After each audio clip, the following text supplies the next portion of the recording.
নমস্কার বন্ধুরা, জেবি কিচেনে সবাইকে স্বাগত। আশা করি সবাই আপনারা ভালো আছেন।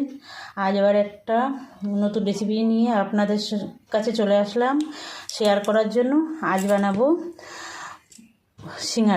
সিঙ্গাড়া বানানোর জন্য আমি নিয়েছি, দেখুন এই যে ময়দা নিয়েছি, আলু সিদ্ধ নিয়েছি, চিনি, কাঁচা বাদাম নিয়েছি, শুকনো লঙ্কা, আদা কুচি নিয়েছি, কাঁচা লঙ্কা নিয়েছি, এটা পাঁচফোড়ন, লবণ, বিট লবণ, একটু গোটা জিরে নিয়েছি, গোটা ধনে নিয়েছি, একটু লঙ্কা গুঁড়ো নিয়েছি, একটু মটর সিদ্ধ করে নিয়েছি লবণ দিয়ে, আর একটু হলুদ নিয়েছি। আর এই আলুটাও আমি লবণ দিয়ে প্রেসার কুকারে সিদ্ধ করে নিয়েছি। আর এর সঙ্গে আমি এই সিঙ্গাড়ার সঙ্গে আমি বানাবো তেঁতুলের চাটনি, তার জন্য তেঁতুল নিয়েছি। এই তেঁতুলের চাটনি করার জন্যই আমি এই শুকনো লঙ্কাটা নিয়েছি। আমি সিঙ্গাড়ায় শুকনো লঙ্কা ব্যবহার করব না। তাহলে দেখতে থাকুন আমি কিভাবে সিঙ্গাড়াটা তৈরি করি। একদম নিরামিষ, খুব সহজে, একদম দোকানের মতো সিঙ্গাড়া যে বাড়িতে বানিয়ে নেওয়া যায়, সেটাই আপনাদের সঙ্গে শেয়ার করব।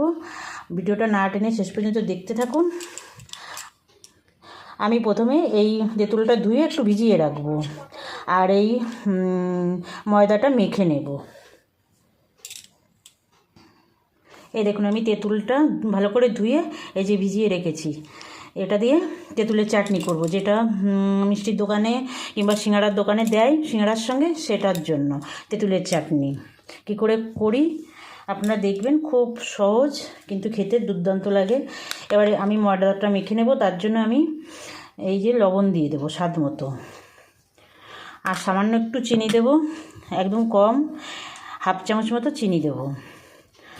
দিয়ে শুকনো উপকরণগুলো মিশিয়ে নিয়ে, আমি কিন্তু কোনো বেকিং সোডা, বেকিং পাউডার কিছুই ব্যবহার করব না, তবুও একদম মুচমুচে সুন্দর খাস্তা হবে সিঙ্গাড়াগুলো। স্বাদে হবে, দোকানের থেকে ভালো ছাড়া খারাপ হবে না, এটা বলতে পারি। এবার আমি তেল দেব। এই ময়ামটার উপরেই নির্ভর করছে সিঙ্গাড়া কতটা মুচমুচে খাস্তা হবে। ময়দাটা খুব সুন্দর করে মাখতে হবে, ভালো করে ময়াম করে নিতে হবে ময়দাটা। এইভাবে তেল দিয়ে দিয়ে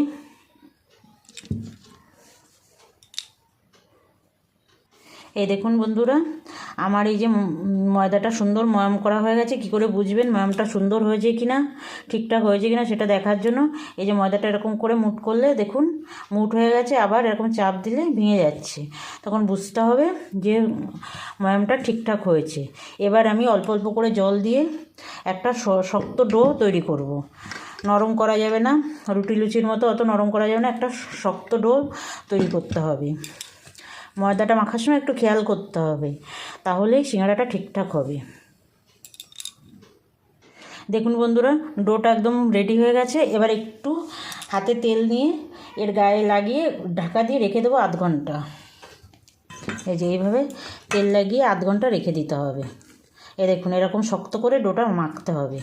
মেখে এবার এটাকে আমি ঢাকা দিয়ে রেখে দেবো আধ ঘন্টা। ঢাকা দিয়ে রাখলাম। এবার আমি আলুগুলো খোসা ছাড়িয়ে নেব। এইভাবে আলুর খোসা তো সবাই ছাড়াতে পারেন, এইভাবে ছাড়িয়ে নেবেন। সবগুলো আলুর খোসা ছাড়িয়ে নেব। এই দেখুন বন্ধুরা, সব আলুগুলো আমি খোসা ছাড়িয়ে নিয়েছি। এবার আমি পিস করে নেব।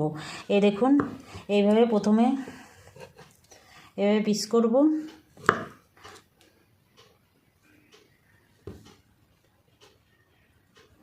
তারপরে এইগুলো এরকম আবার লম্বা লম্বা ছোটো পিস করব। তারপরে এটাকে আবার চৌকো চৌকো ছোটো ছোটো হবে আর কি। মিষ্টি দোকানে তো খেয়েছেন সিঙ্গাড়া, দোকানের সিঙ্গাড়া এরকম ছোটো ছোটোই পিস থাকে, তবে দোকানের সিঙ্গাড়া আলুর খোসা সহই দেয়। আমি কিন্তু খোসাটা ফেলে দিয়েছি। আপনাদের যদি ইচ্ছা হয় খোসা সহ দিতে দেবেন, কোনো অসুবিধা নেই। আমি এইভাবে এই দেখুন এরকম টুকরো টুকরো করে সব আলুগুলো পিস করে নেব।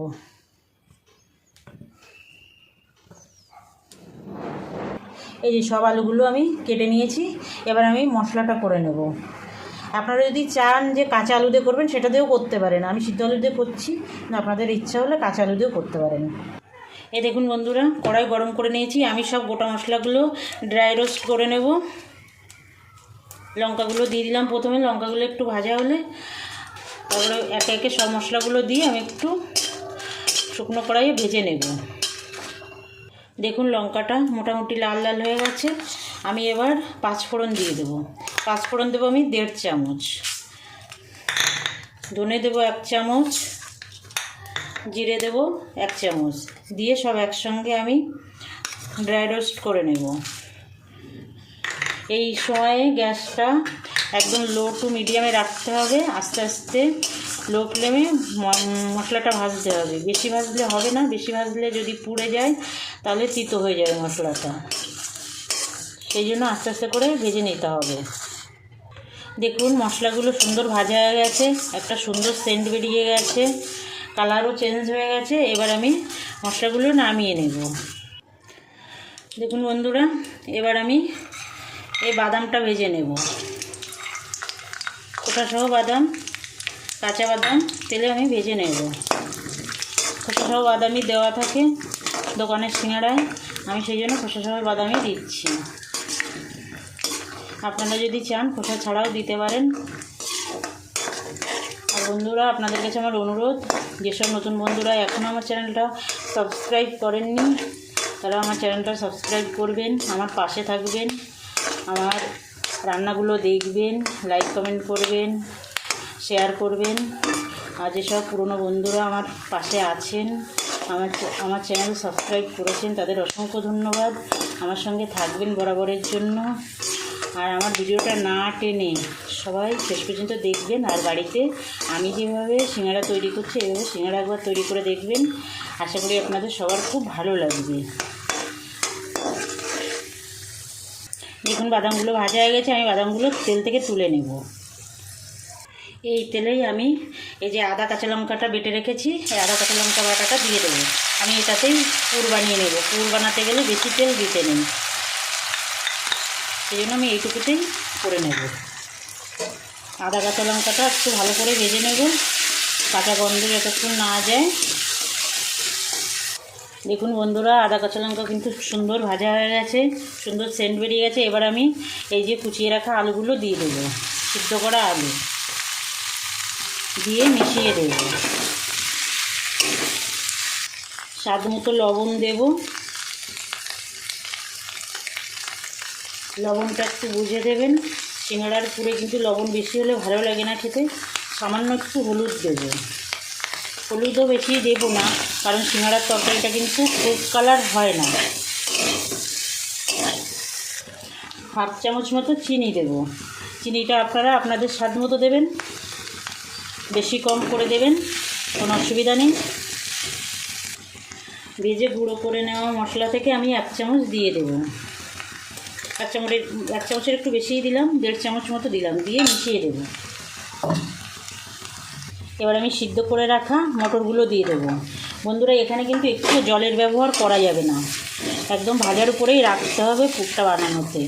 জলে জলে হয়ে গেলে সিঙ্গাড়া ভেঙে যাবে, তার জন্য একদম জল দেওয়া যাবে না। মিশিয়ে নেব ভালো করে। ভেজে রাখা বাদামগুলো যে দিয়ে দিলাম, আর 1 চামচ ওই ভাজা মশলা দিয়ে দিলাম, দিয়ে এবার আমি গ্যাসটা অফ করে দেবো।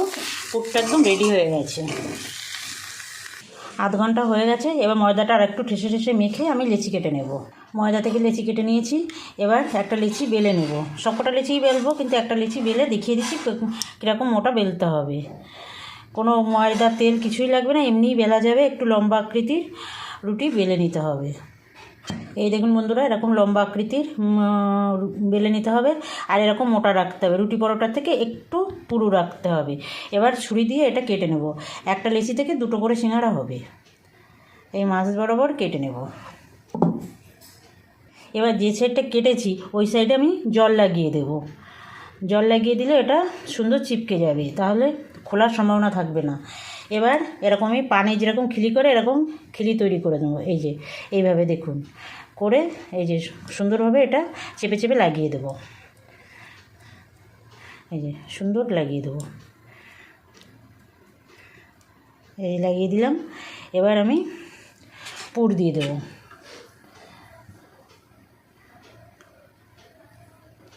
খুব বেশি পুর দেওয়া যাবে না, মোটামুটি যতটা দিলে মুখ আটকানো যাবে সেইভাবে পুরটা দিতে হবে। পুরটা দিয়ে দিলাম, দিয়ে এবার এর সাইড দিয়ে আবার জল দিয়ে দিতে হবে। জল দিয়ে এখানে একটা কুচি ফেলতে হবে এরকম।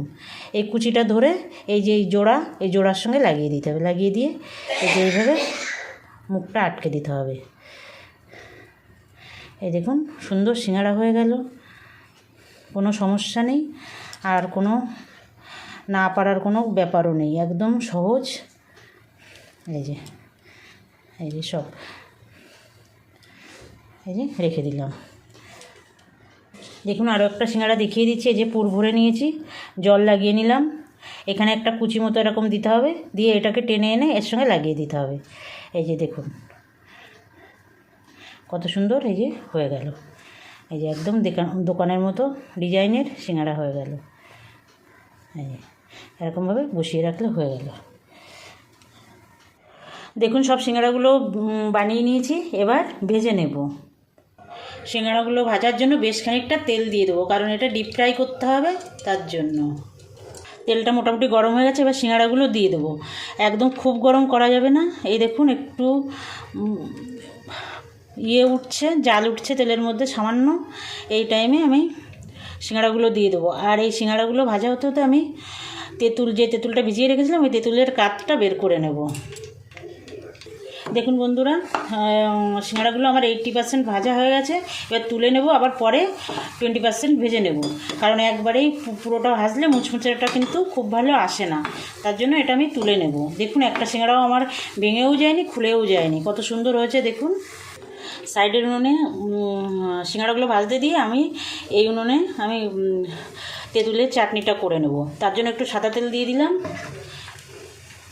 এই দেখুন তেল গরম হয়ে গেছে, এবার আমি তেঁতুলের কাঠটা এতে দিয়ে দেবো। এর মধ্যে আমি কিছু ফোড়ন কিছুই দেবো না, আর বেশি তেলও দেবো না। দেখুন বন্ধুরা চাটনিটা ফুটে উঠেছে, এবার আমি এতে লবণ দেব, একটু বিট লবণ দেব, চিনি দেব। চিনিটা আপনারা আপনাদের স্বাদ মতো দেবেন, কম বেশি করে দেবেন। দেব একটু শুকনো লঙ্কার গুঁড়ো, লঙ্কাটাও আপনারা আপনাদের স্বাদ মতো দেবেন। একটু দেব হলুদ, দিয়ে এটাকে একটু ফুটাবো। দেখুন বন্ধুরা চাটনি কত সুন্দর কালার হয়েছে।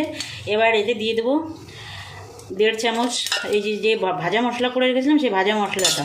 চাটনিটা কিন্তু দুর্দান্ত লাগে খেতে, এটা পাপড়ি চাটের সঙ্গেও খাওয়া যায়, খুব ভালো লাগে। বানিয়ে দেখবেন, আমি যেভাবে বানালাম খুব ভালো লাগে। আমি আর একটু চিনি দেব বন্ধুরা, আমি টেস্ট করে দেখেছি বেশি টক আছে, তার জন্য একটু চিনি দিলাম, একটু বিট লবণ দিলাম, আর যে ভাজা মশলাটা ছিল সেই ভাজা মশলাটা পুরোটাই দিয়ে দিলাম। দিয়ে এটা একটু মিশিয়ে গ্যাস অফ করে দেব। এই যে বন্ধুরা দেখুন সিঙ্গাড়া তেঁতুলের চাটনি একদম রেডি, শুধু খাওয়ার অপেক্ষা। বানিয়ে ফেলুন ঝটপট। ভিডিওটা দেখে আজ তাহলে এই পর্যন্ত থাক বন্ধুরা, আবার দেখা হবে নতুন কোনো ভিডিওয়। নমস্কার।